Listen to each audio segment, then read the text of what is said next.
What's going on, YouTubers, gamers and hobbyists? Welcome to another episode of P&Q, the question and answer series where you get to ask me questions or just make comments and then I can respond the following week. Now you can do this one of four ways. You can put your comments or questions down below in the comments section, or you can email me directly at miniwarzone@gmail.com. That will give you an anonymous response, or you can ask a question in a video of your own, like a video series, a question of the week, or a Q&A of your own, and you ask a question, something like that. Somewhere where I can pick up the question and I like it, I'll answer that here. Or if you meet me in person, which sometimes happens, then you can ask me a question then, and obviously I'll answer you. And if it's a good question, I think I'll use that here as well. That's happened on a couple of occasions. So yeah, let's get right on with it. I don't have any emails this week, so straight on with the video questions. I'm starting with Mythos, Wolf Brother Mythos, from his Wolf Brother Wednesday series, and he said he asked if you could have anyone in the world on your show for an episode, who would you have? I would have Matthew from Mini Wargaming. He's a very intelligent guy, and I would like him here. He's very articulate. Not only that, he can boost the profile of my channel, push it way up there. You never know. But yeah, I'd like Matthew from Mini Wargaming. Because I mean, we've messaged one another on many an occasion about various topics, and I've even asked questions on his old Sit and Talk series. I don't watch the new series so much. Now, it depends who's hosting, really, but I've got some Willowbark tea. But yeah, I would love for him to be here and on my show, and yeah, I'd just like to talk to him, really. Because I think he's got some good insights into wargaming and various other topics. Okay, next video question comes from Black Country Wargamer.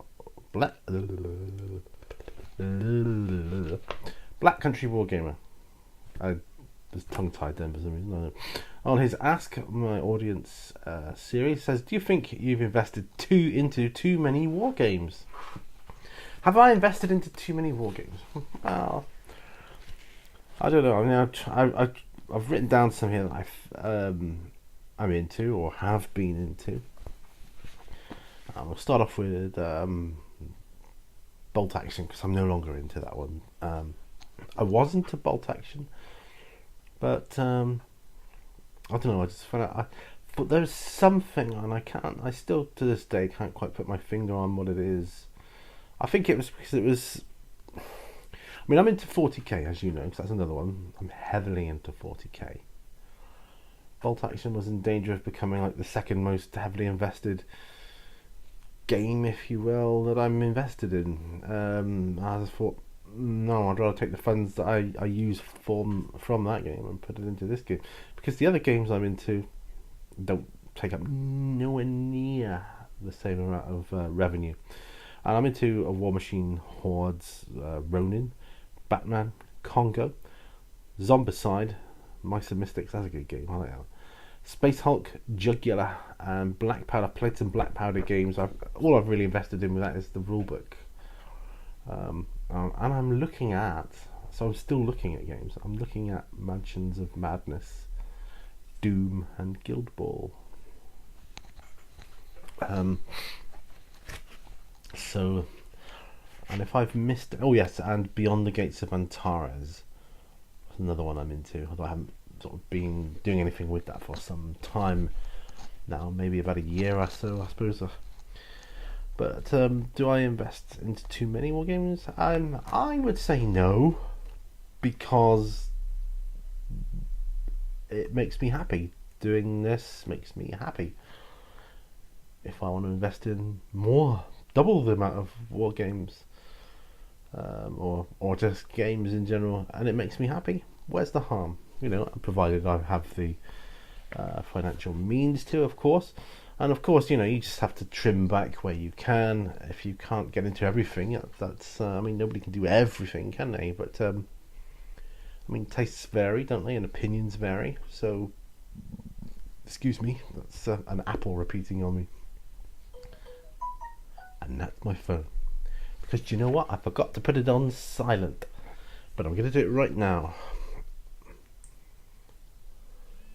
There, we're on silent running. That won't bother me now. So yeah, I don't think I'm into too many games. I'm not invested into too many more games because, like I say, it brings me happiness and joy and pleasure. And I think if something does that, whether it's one game or 2 games or 10 games or 100 games or 1,000 games, as long as it makes you happy, I think that's fine. Where's the problem? There is no problem, right? But yeah, so I've probably missed games off of that, but yeah. So I feel personally that no is the answer to that question. Green stuff games is the next question from the VQ&A series. And it says, if you could be any race from a Tolkien style fantasy setting, any race, I'd be an elf for sure.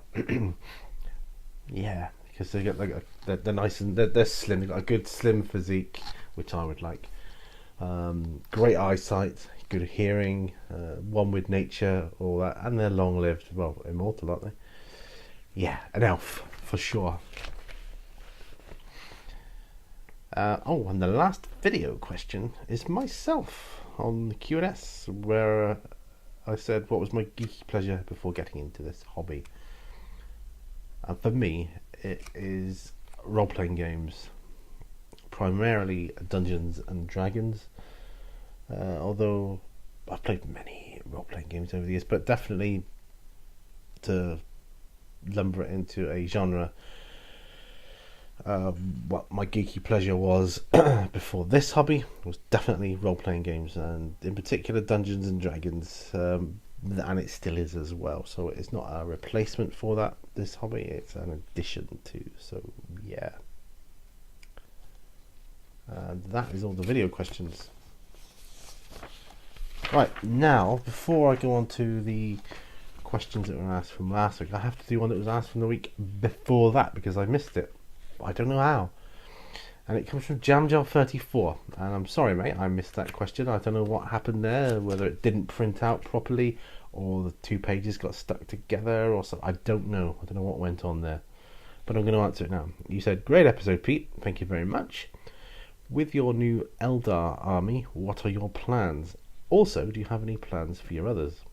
Vehicles, new squads, or just increased size? Well, my Eldar... Ooh, Eldar. I'd really love to get one of those Wraith Knights, the really big models. But what I really want realistically is some Eldar jet bikes, because I think they look super awesomely cool. So that's what I want to get next for them. As far as the other factions go that I have, I suppose I want a couple more vehicles for my Astra Militarum, because that's kind of their trademark, their thing, isn't it? They're like, idealistically, they have a lot of tanks and firepower. So vehicles will be for them. I've got more than enough bikes for my Ultramarines. More than enough. I wouldn't mind getting some more Raven Wing for the Dark Angels. Maybe a few more for my Blood Angels bikes. I like running bikes. I like to see them on the tabletop.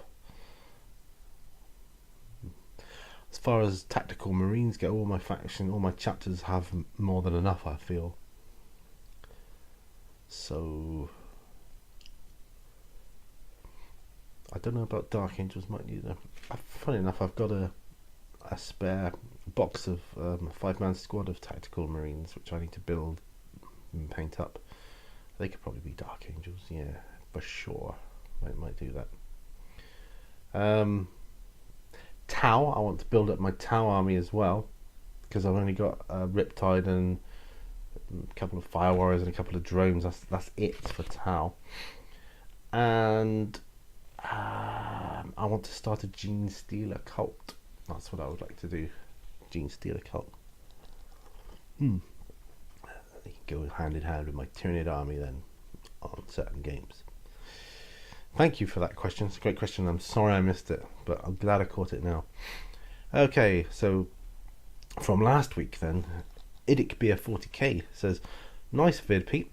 A great impression of Spock. So, Star Trek Discovery is coming out this year. Any thoughts on it? Will you attempt to see it? I know no TV, but there are other means. Yes, there are other means indeed. Will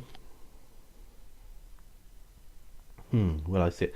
I don't see. Until I read your question initially, I didn't really know anything about it. I mean, I like Star Trek. I like it a lot, but I don't kind of go out of my way to find out stuff about it, if that makes any sense. Now, if it comes out and it gets good reviews, I'll watch it either way. I think, make up my own mind. But if it gets good reviews, or a lot of people say, word of mouth say it's really good, I'll probably see it sooner rather than later. But ultimately, I will watch it anyway. That last one they did, was it called Enterprise or something? That was awful series. I think it destroyed Star Trek for what it was. If they keep the old formula, I think that works well. But they tried to, I don't know, it just didn't work for me. It didn't work. Even the music and the score, the whole soundtrack, it just no, wrong. So yeah, I will see it if it gets good comments. Perhaps you could give some insight into that one, Nick. Frost and Fist says, another amazing episode, my brother. Lol. I apologise for opening the old wound, but I absolutely loved your response. Take care, my friend, Wolf's brother Mythos. And he was a bad man for opening that wound of the death of Aerys from Final Fantasy VII. And he poured salt in it and rubbed it around a bit. And I was like, I'm okay now. It's been a week. I'm okay. But damn, brother. Talk about open old wounds. Yes. Anybody that knows me should know I had quite a connection with that game. Right, moving on to JamJar34 from last week now. Says, great one, Pete. Chat about something you're passionate about in wargaming. Oh, why are you passionate about it? Great job. Well, there's loads of things I'm passionate about in wargaming. What's the first thing? The first thing that springs to mind is that suspension of disbelief. I love looking at the tabletop of a good game. Like when you walk around a convention or something like that and you see demos on display and things like that. And there's some really good tables there, and the miniatures and the scenery, the terrain. It looks fantastic. I love the suspension of disbelief. The visual aesthetic that's before me on that tabletop, and then the fact that it's a game, the ability to take part in said game and change and alter the outcomes, make decisions, tactical decisions, and change it up, create the story before you, and I just lose myself in it. The other thing I'm really passionate about is the painting side of things, because I take, say, this Primaris Space Marine here, I'll be looking at it, and as I'm painting it, I'm looking at the miniature, which I do anyway. I look all around and thinking, I wonder what his name is. I wonder what his background is, where he came from. Does he have any hopes and dreams? Is he a bit disillusioned with the whole the Empire and the war and things like that. That's what I do, and I do that with each and every model that I paint. I look at them and think, I wonder what their story is, and then I make it up in my mind. And that takes my mind off of a lot of the symptoms I have with my MS and a lot of the pain and tingling and the other symptoms I get. I forget about it. I can come into my studio, I can paint all day if I want to, if I'm able to. Some days I'm not able to, but the days I am, it's brilliant. And the other aspect of that, all that, is this whole YouTube thing, the social media. I'm not big on other things like I don't have an Instagram account for for example. I know a lot of you do, and a lot of you have, you know, various other social media platforms. I have the YouTube, I have the Facebook, and I have the Twitter, and that's it. And that's, to be honest, that's quite enough for me, really. But going back to YouTube, what I love is you make videos, all of you. I can put them on here and watch them and listen to you whilst I'm painting. It's like having you in the room with me, like you're here in my studio. And, you know, if I can catch a live show, all the better. Although I will say now, a lot of you, I get a lot of messages come through on Facebook Messenger, for instance, inviting me or saying, hey, I've got a live show if you could do it, and that's great, that's fantastic. But there is the only drawback I have with it is that I don't have a Facebook Messenger on my phone. I will only get the message if I happen to be on my computer, which isn't all of the time. Mornings definitely, sometimes of an evening, but that's the only time I can pick up the messages, I'm afraid. My phone will let me know I've got a message on Facebook Messenger, but I don't have the app installed on my phone because it just takes up too much darn room, to be honest. It's a huge app, and I've got other stuff I'd rather have on my phone and fill it with than that. So that's the only thing. That said, I have been able to catch the odd one or two here, you know, here and there, and to be on a live show with you, or watch you do your live shows. I've even, you know, like I've co-hosted before, and I've done all that in the past. But you know, I love live shows; they're great, and I should really do one again sometime soon, because it's a great way of spending some time with my friends, and I do enjoy that. But that all those things I'm passionate about with this hobby, and I thank this hobby for that. If it wasn't for this hobby, I wouldn't know any of you guys. So I consider myself very fortunate to know you, to have met some of you, and to meet some of you in the future. So looking forward to that. Great question, Jamja. Okay, Green Stuff Games is next. Says, you're so much more organised than me, lol, nice setup. Now that's in reference to how I organise my paints question from last week. To be honest though, Joe, it's taken me like a good 3 years to get to this stage, so it wasn't always like this. And I'm hoping it'll get more organised as time goes by. As far as the whole paint things go, I was just fed up with losing paint and not being able to find what I wanted. You know, I'd take a really common colour like Mephiston red, say, and everybody's got that, you know, like Mephiston red. Can I find it? No. Where is it? I want Mephiston red, and I get so obsessed with it. Then I'll go out and buy another one, and then immediately find the one I couldn't find. That was when I had them in like racks and dotted about the place, and I thought, this is no good. I just can't be doing with this anymore.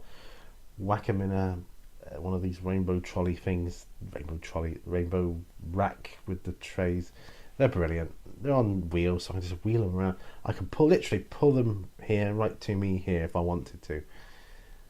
And they're all sorted into colour.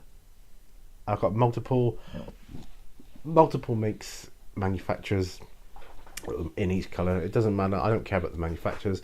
I just care about the colours. All my reds and oranges together, you know, all my blues together, all my yellows, you know, and so on, all my metallics. And I have different manufacturers in each one, and it's just so much easier. I'm going to work out something for my brushes in hopefully near future. I don't know what exactly, but I feel they're a bit messy, so to speak. And I'm going to be getting another one of those racks too soon, hopefully, and it'll go behind me there, and all that stuff that you see there and underneath and next to it.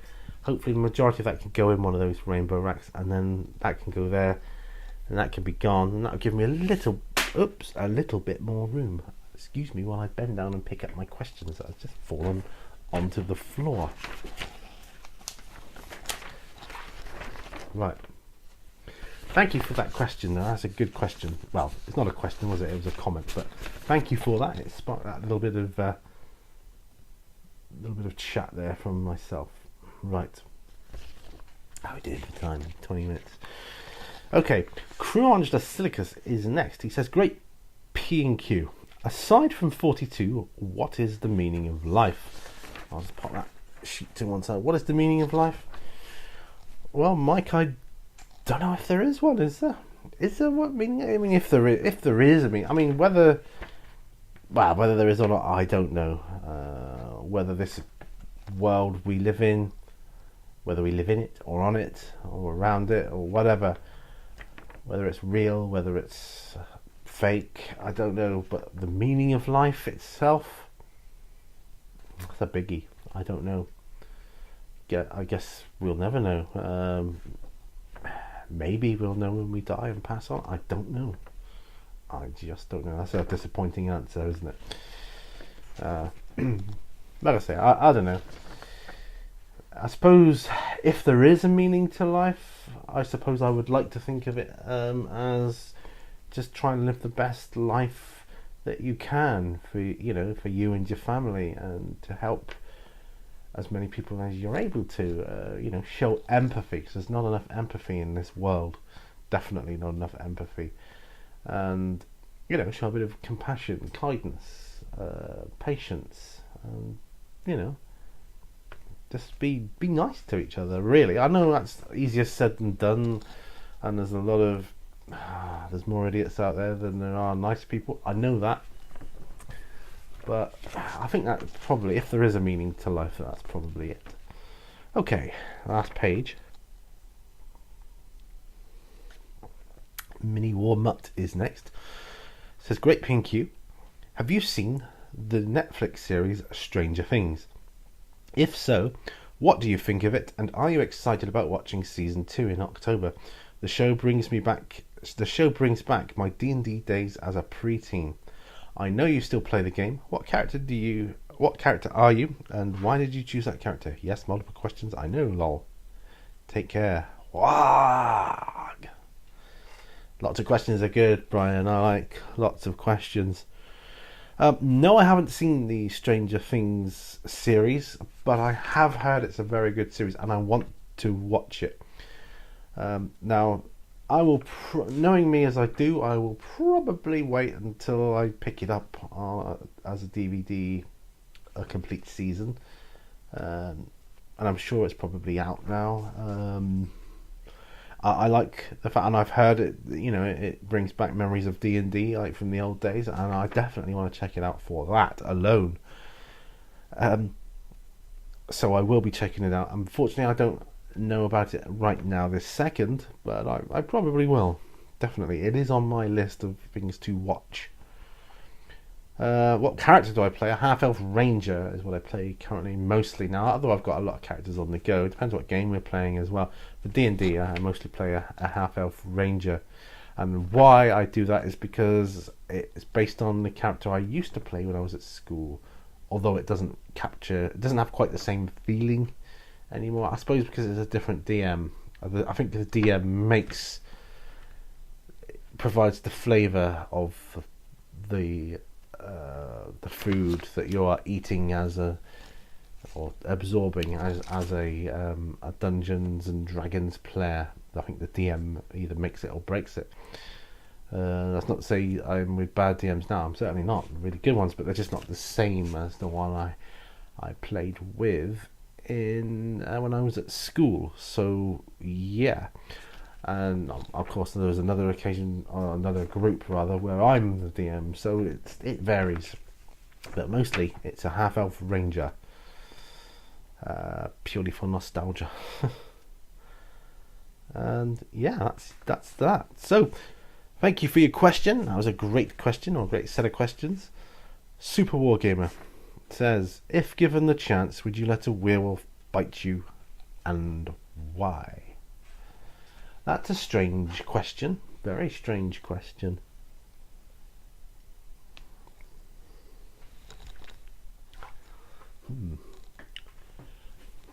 How do you know, sir, that I'm not a werewolf already? and you're thinking that, or your question suggests that a bite will pass on the lycanthropy to another. Some people believe that, some people don't. I'm of the school that does not believe that. I say you either are a werewolf or you're not. It's in your blood. So I would have to say no. I wouldn't let a werewolf bite me. Why would I?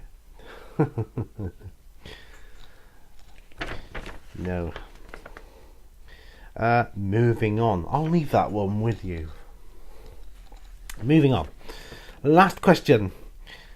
Hopefully I give you something to think about.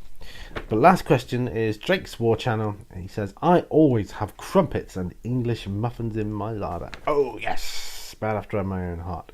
Although I finished off the last of my crumpets yesterday and they're all gone. And I'm like, this morning I had no crumpets. I was like, or muffins. I'm like, I was bereft. So I had toast instead. But yeah, so I'm gonna wait till shopping arrives and or order the next lot.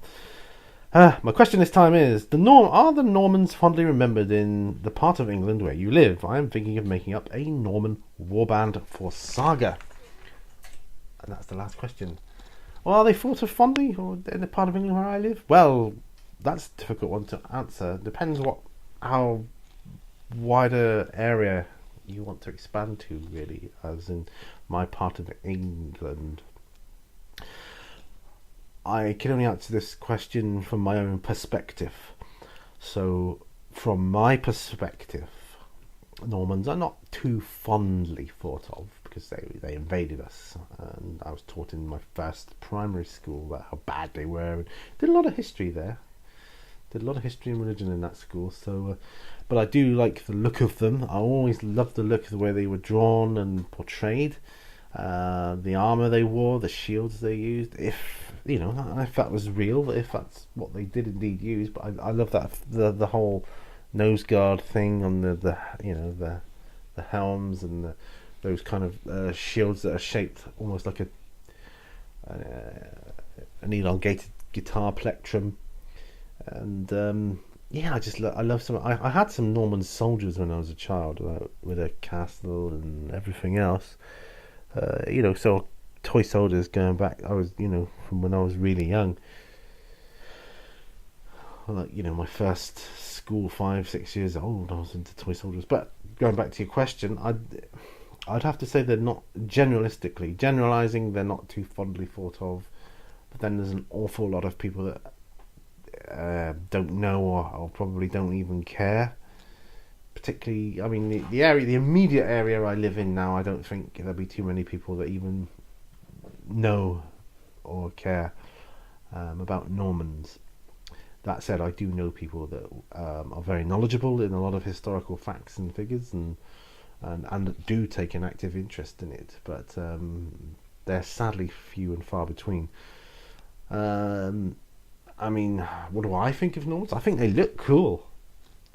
If you're going to do them as a warband for Saga, great. I mean, they invaded us, and it's curious, isn't it? I think that's what has to happen for everybody, the technological advancement to go up across the world.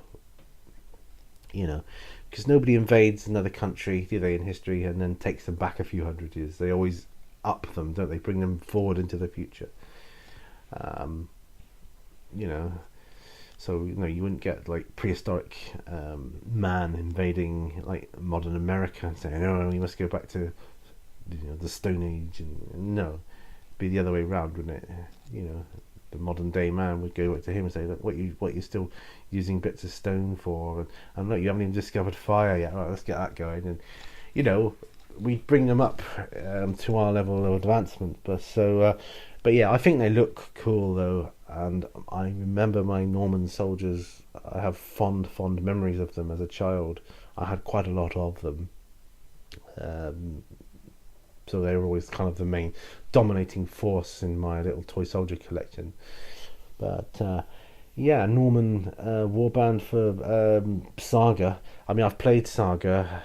I don't have anything to do with it here. I don't have any figures for it, and I don't have any rules for it. But I know a lot of people are into it, and it plays well. I think it has a good game mechanic, and it's a good system. And so yeah, but to answer your question, I think generalistically, those of us that do care don't have a high opinion of Normans as a historical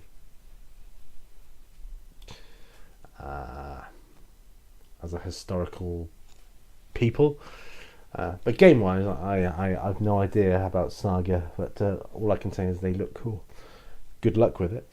And that's it. That's all my questions and comments. But please, if you like this video and you feel you're able to help me out, support me, there are many ways you can do this.